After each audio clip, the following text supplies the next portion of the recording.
ఇక్కడి నుంచి మళ్ళీ ఎన్ని కిలోమీటర్స్ చూపిస్తుంది? 15 కిలోమీటర్ చూపిస్తుంది. 15 కిలోమీటర్‌కి 36 మినిట్స్ అయితే చూపిస్తుంది. మూవ్ అయిపోదాం. ఒక బ్రదర్ అయితే నాకు ఇన్‌స్టాగ్రామ్‌లో కాల్ చేసి అడిగారు. "అన్న నాకు మ్యారేజ్ అయిపోయిందన్న. నేను ఈ బైక్ టాక్సీలో ఒక 40, 50 వేలు సంపాదించాలనుకుంటున్నాను.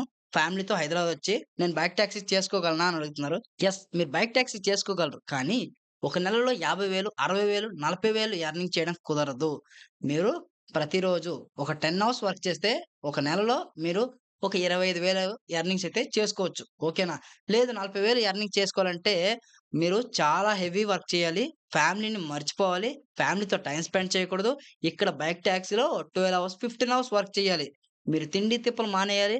పెళ్ళాం పిలిసినా సరే ఇంటికి వెళ్ళకూడదు. పిల్లలు పిలిసినా ఇంటికి వెళ్ళకూడదు. అలా చేస్తేనే మీకు నెలకి 40,000 అయితే వస్తాయి. కానీ ఒక నెలే వస్తాయి. ప్రతి నెల మీరు చేయలేరు కదా!